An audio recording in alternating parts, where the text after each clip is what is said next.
Welcome to R K organic health care. పావుదారు అంటే ఇది ఒంటె యొక్క పిత్తాశయం నుంచి తీస్తారు. ఇది ఒక చేదైన పదార్థము. ఇది మనకి చాలా రకాలుగా ఉపయోగపడుతుంది. మనకు ముఖ్యంగా చాలామంది చల్లబడిపోయి శరీరం వేడి అనేది మన శరీరంలో ఒంటిలో ఉండకుంటే కనుక మనకు చాలా రోగాలు వస్తాయి. మన శరీరంలో వేడి అనేది ఒక బ్యాలెన్స్గా ఉండాలి. వేడి తగ్గినట్లయితే కనుక మనకు మన శరీరము ప్రతి విషయంలో సహకరించదు. మనకు జీర్ణ వ్యవస్థ దెబ్బతింటుంది, నాడీ వ్యవస్థ దెబ్బతింటుంది, శ్వాస రోగాలు వస్తాయి, జలుబు వస్తుంది, దగ్గు వస్తుంది. ఇవన్నీ రావడానికి కారణం మన శరీరంలో వేడి జనరేట్ కాకపోవడం వల్ల వస్తుంది. మనకు వేడి జనరేట్ కావాలంటే ఖచ్చితంగా మనకు కొన్ని ఆయుర్వేదిక్ మూలికలు అయితే వాడతారు, ఆయుర్వేదిక్ ఔషధాలు అయితే వాడతారు. దానిలో ఇంపార్టెంట్ ఔషధం ఏంటంటే అది పావుదారు. ఆ పావుదారు ఒంటె యొక్క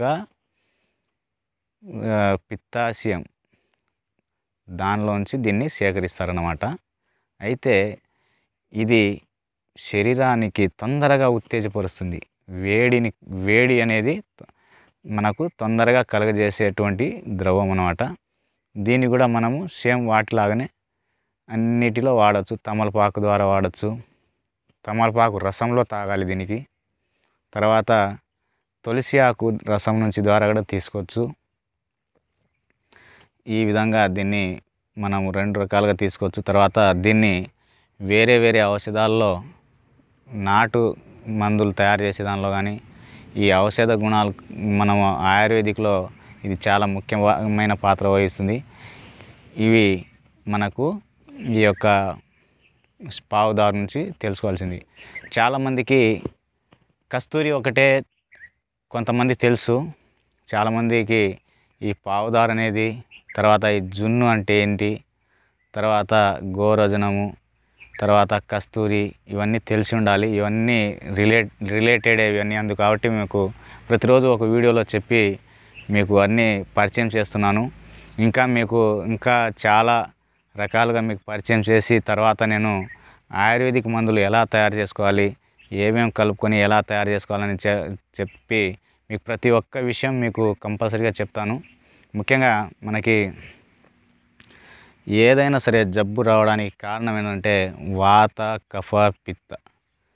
ఈ 3 అన్బ్యాలెన్స్ కావడం వల్ల మనకు రోగాలు అనేది వస్తాయి. అవి ఎలా వస్తాయి? మనం చేసే పనుల వల్ల, మన యొక్క శారీరక ఒత్తిడి, తర్వాత మానసిక ఒత్తిడి వల్ల, మనం తీసుకునే ఆహారం వలన. ఈ 3 మనము తప్పినాం. ఇప్పుడు గాడి తప్పినాం. ప్రతి ఒక్కరు చెప్పేది అదే. ఎవరైనా సరే మనకు చెప్తున్నారంటే పెద్ద వాళ్ళు ఔషధం గురించి చెప్తున్నారు, కొంచెం ఆయుర్వేదిక్ తెలిసిన వాళ్ళు చెప్తున్నారంటే అది కంపల్సరీ వినాలి.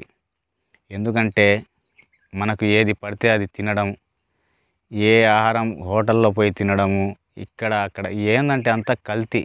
ఆ కల్తీ వల్ల మనకు ఈ 3 అన్బ్యాలెన్స్డ్ అవుతూ ఉంటాయి.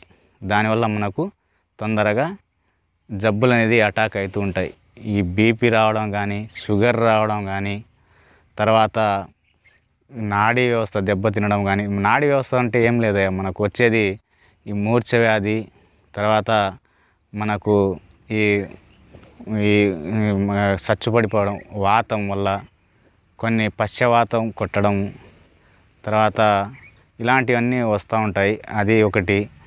తర్వాత జలుబు, ఆస్తమా. ఇవి మనము కాపాడుకోవాల్సింది ఏంటంటే శ్వాసకోశ వ్యాధి నుంచి, తర్వాత జీర్ణ వ్యవస్థను, తర్వాత నాడీ వ్యవస్థను, వీటినన్నిటిని కనుక మనము సరైన సమయంలో మన చుట్టూ ఉన్నటువంటి పరిసరాల్లో కానీ, మన ఇంట్లో ఉన్నటువంటి కొన్ని ఔషధ గుణాలు ఉన్నటువంటి మన ఇంట్లో వంటశాలలో ఉన్నటువంటి ఔషధాల్లో కానీ మనం వాడుతున్నట్లయితే కనుక మనము దాని ద్వారానే మనం హాస్పిటల్కి పోవాల్సిన అవసరం లేదు. ఇంకొకటి ఏంటంటే హాస్పిటల్లో మీరు చెప్పేది బాగుంది, అవి వాడడం వల్ల మాకేం తగ్గదు, మేము కంపల్సరీ పోయి ఒక ట్యాబ్లెట్ వేసుకోవాలి, ట్యాబ్లెట్ వేసుకుంటేనే మాకు మనశ్శాంతిగా ఉంటుంది, మాకు ఏదైనా అని గ్యాస్ ట్రబుల్ కానీ ఏదైనా కానీ మేము మాత్ర వేసుకుంటేనే తగ్గిపోతుంది, లేదంటే తగ్గదు, మీరు చెప్పే దాంట్లో మాకేం రిజల్ట్ ఉంటుందని చాలామంది అంటుంటారు. ఒక్కసారిగా మనం కెమికల్కి అలవాటు పడిన వాళ్ళం తొందరగా తిరిగి ఔషధాలకు వచ్చినా కానీ అవి తొందరగా మనకు పని చేసినట్టు అనిపించదు. చేస్తుంటాయి కానీ చేస్తున్నట్టు మనకు తొందరగా రిజల్ట్ ఇవ్వవు. అవి మనకు తినడం వల్ల చేయడం వల్ల మనకు నిదానంగా మన యొక్క బాడీ రెసిస్టెన్స్ పవర్ను తీసుకొని తర్వాత ఈ మూడింటిని బ్యాలెన్స్ చేస్తూ ఉంటాయి అవి. కాబట్టి నిదానంగా మనకు కవర్ అవుతాయి. ఎక్కువగా ఈ యొక్క ట్యాబ్లెట్లను అలవాటు పడిపోవడం వల్ల మనము ఈ స్థితిని మర్చిపోయాము. అందుకని మన శరీరమే అన్బ్యాలెన్స్డ్ అయిపోయింది. మనకు అప్పటికప్పుడు వాటికి జలుబు పోవాలంటే ట్యాబ్లెట్ వేస్తాము, తగ్గిపోతుంది అని అట్లే అనుకుంటాం. కానీ మనకు వాతావరణ స్థితులు, ఈరోజు వాతావరణం రేపటికి మనకు ఒకవేళ ఈరోజు జలుబు చేసినా దాని టైం వచ్చేకల్లా అది వెళ్ళిపోతుంది. మనం మందులు వాడినా వాడకపోయినా అని జలుబు అనేది తగ్గిపోతుంది. కానీ మనం ఏం చేస్తాం, వెళ్ళి ట్యాబ్లెట్ వేసుకోకుండా ఉంటాం. మనం మెడికల్ షాప్కి వెళ్ళి ట్యాబ్లెట్ వేసుకుంటాం. ఒకవేళ ఎక్కువ అయితే కనుక డాక్టర్ని చూపిస్తాం. ఇలాంటివి చేయకుండానే మీరు కాపాడుకోవచ్చు. నేను ఎందుకు చెప్తున్నా అంటే 2003వ సంవత్సరం నుంచి ఇది 2025వ సంవత్సరంలో అడుగుపెట్టాం. ఇప్పటి వరకు నేను డాక్టర్ల వద్ద కానీ ట్యాబ్లెట్లు వేసుకోవడంలో కానీ నేను చేయను అన్నమాట. ఎందుకు చేయనంటే నేను ఇంకోటి చెప్తున్నారు, మీరు ఆయుర్వేదిక్ ఔషధాలని చెప్తున్నారు కదా, కాబట్టి మీకు ఏం అవసరం లేదు. అది కాదు. అక్కడ మనకు ఫస్ట్ మనకు డాక్టర్ ఎవరంటే మన మైండే.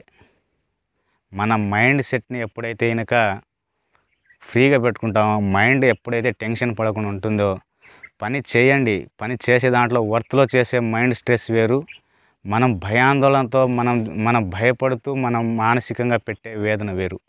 ఆ మానసిక వేదన, ఆ బాధలు, దానివల్ల మనం సరిగా ఫుడ్ తీసుకోకపోవడం, టయానికి అన్నం తినకపోవడం, ఇవన్నీ క్రియేట్ అవుతాయి. దానివల్ల మనకు రోజు రోజుకి శరీరం అనేది శుష్కించిపోయి మనకు జబ్బులు అనేది ఆటోమేటిక్గా వ్యాధి నిరోధక శక్తి తగ్గడం వల్ల వచ్చేస్తాయి. కాబట్టి దయచేసి ఇలాంటివి చేయకుండా మీరు మంచిగా నేను చెప్పేది వినండి. మన చుట్టూ ఉండేటువంటి ఆయుర్వేదిక్ ఔషధ మొక్కలు ప్రతి ఒక్కరు వాడండి. ఏ జబ్బుకు ఆ జబ్బుకు ఉన్నాయి. అడవిలో నుంచి ఉన్నాయి, బయట ఉన్నాయి, మన పొలాల గట్లలో ఉన్నాయి, మన ఇంట్లో ఉన్నాయి. వాటిని దాటి మనం ఎక్కడో పోయి తెచ్చుకొని మనం డబ్బులు పెట్టి కొని తెచ్చుకుంటున్నాం మనం రోగాలకి. ఎందుకంటే అప్పటికప్పుడు ఉపశమనం ఇస్తాయి, అప్పటికప్పుడు మనం దాన్ని చేస్తాయి. అంతేగాని పూర్తిగా మనకైతే మన శరీరానికి నయమైనా అని మనకు దానివల్ల ఉండేటువంటి సైడ్ ఎఫెక్ట్ మనకు జీవితంలో చూపిస్తూ ఉంటుంది. మనకు ఆయుర్వేదిక్ మందు సైడ్ ఎఫెక్ట్ ఇచ్చినా అని అది దానంతట్టుగా అదే క్యూర్ అయ్యి మనం బయటపడినా కానీ దానికి అది ఫ్యూచర్లో మనకు ఎటువంటి ఇబ్బంది చేయదు. కానీ ఈ మెడికల్స్ అని ఇంగ్లీష్ మందులు వాడడం వల్ల అది భవిష్యత్తులో మన యొక్క వయసునే తగ్గించేస్తాయి. 50 ఏళ్ళు దాటిన తర్వాత మనకు అన్ని రోగాలు వచ్చేయడానికి కారణం ఏంటంటే ఇప్పుడు వాడేటువంటి మనకు ఈ మెడికల్ లైన్స్ అన్నీ మనము ప్రతి దానికి వాడడం వల్ల మన జీవితాలు అనేది అర్ధాంతరంగానే ముగిసిపోతుంది. కాబట్టి కంపల్సరీ నేను చెప్పేది ప్రతి ఒక్కరికి వాటిని తగ్గించండి. ఆయుర్వేదిక్ మందులను పెంచుకోండి.